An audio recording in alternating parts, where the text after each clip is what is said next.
Hi ನಮಸ್ತೆ ಎಲ್ಲರಿಗೂ ಮಧುರಾ ಚಾನಲ್ಗೆ ಸ್ವಾಗತ. ಬೇಸಿಗೆಯಲ್ಲಿ ಹೇಳಿ ಮಾಡಿಸಿದಂತಹ ಟೇಸ್ಟಿ ಹಾಗೆ ಹೆಲ್ದಿ ಆಗಿರುವಂತಹ ಪುದೀನ ಜ್ಯೂಸ್ ರೆಸಿಪಿಯನ್ನು ನಿಮ್ಮ ಜೊತೆ ಶೇರ್ ಮಾಡ್ತಾ ಇದ್ದೇನೆ. ಬನ್ನಿ ನೋಡೋಣ ಹೇಗೆ ಮಾಡೋದಂತ.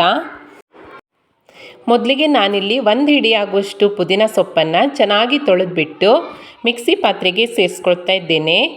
ನಂತರ ಒಂದು ಅರ್ಧ ಗ್ಲಾಸ್ ಆಗುವಷ್ಟು ನೀರನ್ನು ಸೇರಿಸ್ಕೊಂಡು ಇದನ್ನು ನುಣ್ಣಗೆ ರುಬ್ಕೊಳ್ತೀನಿ.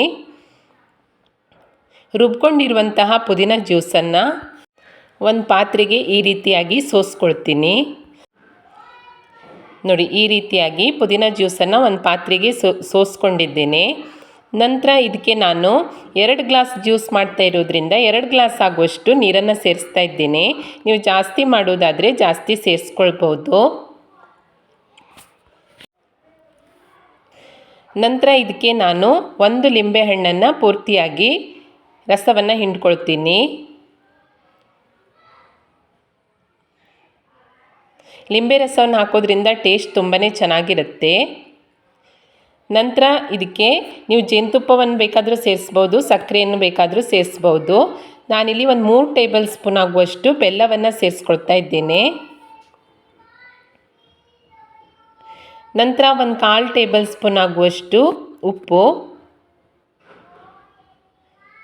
ಒಂದು 1/4 ಟೇಬಲ್ ಸ್ಪೂನ್ ಆಗುವಷ್ಟು ಕಾಳುಮೆಣಸಿನ ಪುಡಿ, ಒಂದು 1/4 ಟೇಬಲ್ ಸ್ಪೂನ್ ಆಗುವಷ್ಟು ಜೀರಿಗೆ ಪುಡಿ, 2 ಚಿಟಿಕೆ ಆಗುವಷ್ಟು ಒಣ ಮಾವಿನ ಪುಡಿ ಅಥವಾ ಆಮ್ಚೂರ್ ಪೌಡ್ರನ್ನು ಸೇರಿಸ್ಕೊಳ್ತಾ ಇದ್ದೇನೆ. ಇದು ಎಕ್ಸ್ಟ್ರಾನೇ ರುಚಿ ಕೊಡುತ್ತೆ ಈ ಜ್ಯೂಸ್ಗೆ.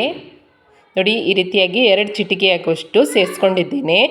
ನಂತರ ಇದನ್ನು ಚೆನ್ನಾಗಿ ಇವಾಗ ಮಿಕ್ಸ್ ಮಾಡಿಕೊಳ್ಬೇಕು.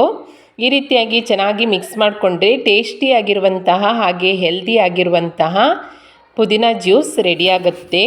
ನೀವು ಇದನ್ನು ಒಂದು ಅರ್ಧ ಗಂಟೆ ಫ್ರಿಜ್ಜಲ್ಲಿ ಇಟ್ಬಿಟ್ಟು ಕುಡಿದ್ರೆ ತುಂಬಾ ಚೆನ್ನಾಗಿರುತ್ತೆ. ಪುದೀನ ಜ್ಯೂಸ್ ಮೌತ್ ಫ್ರೆಶ್ನರ್ ಆಗಿ ಕೂಡ ಕೆಲಸ ಮಾಡುತ್ತೆ. ಹಲ್ಲಿನ ಆರೋಗ್ಯಕ್ಕೆ ಕೂಡ ತುಂಬಾ ಒಳ್ಳೆಯದು. ಹಾಗೆ ನಾಲಿಗೆ ರುಚಿಯನ್ನು ಕೂಡ ಸುಧಾರಿಸುತ್ತೆ. ಪುದೀನ ಜ್ಯೂಸ್ನಲ್ಲಿ ಕ್ಯಾಲ್ಸಿಯಂ, ಕಬ್ಬಿಣ, ರಂಜಕ ಮತ್ತು ವಿಟಮಿನ್ಗಳು ಸಮೃದ್ಧವಾಗಿರುತ್ತೆ. ನಿಮಗೆ ತಕ್ಷಣಕ್ಕೆ ಈ ಜ್ಯೂಸ್ ಕುಡಿಬೇಕಂತ ಅನಿಸಿದರೆ ಜ್ಯೂಸ್ ರೆಡಿ ಮಾಡ್ಕೊಂಡ ನಂತರ ಈ ರೀತಿಯಾಗಿ 3ರಿಂದ 4 ಐಸ್ ಕ್ಯೂಬ್ಗಳನ್ನು ಸೇರಿಸ್ಕೊಂಡು ಕುಡಿದ್ರೆ ತುಂಬಾ ಚೆನ್ನಾಗಿರುತ್ತೆ. ನೀವೆಲ್ಲಾದರೂ ಹೊರಗಡೆ ಹೋಗೋದಾದರೆ ಮೊದಲೇ ಜ್ಯೂಸನ್ನು ರೆಡಿ ಮಾಡಿ ಫ್ರಿಜ್ಜಲ್ಲಿ ಇಟ್ಬಿಟ್ಟು ಹೋದರೆ ಬಂದ ತಕ್ಷಣಕ್ಕೆ ಕುಡಿಬಹುದು. ತುಂಬಾ ಚೆನ್ನಾಗಿರುತ್ತೆ ತಂಪಾಗಿ. ಹಾಗೆ ಈ ಪುದೀನ ಜ್ಯೂಸ್ ಗ್ಯಾಸ್ಟ್ರಿಕ್ಕು, ಅಜೀರ್ಣ, ವಾಂತಿಯನ್ನು ಕೂಡ ನಿಯಂತ್ರಿಸಲಿಕ್ಕೆ ಸಹಾಯ ಮಾಡುತ್ತೆ. ಲಿಂಬೆ ರಸವನ್ನು ಸೇರಿಸಿರೋದ್ರಿಂದ ಹಸಿವು ಕೂಡ ಹೆಚ್ಚಾಗುತ್ತೆ. ಈ ಹಸಿರುಮಯ ಹಾಗೆ ಟೇಸ್ಟಿ ಹೆಲ್ದಿಯಾಗಿರುವಂತಹ ಪುದೀನ ಜ್ಯೂಸನ್ನು ಖಂಡಿತ ಒಮ್ಮೆ ಟ್ರೈ ಮಾಡಿ ನೋಡಿ.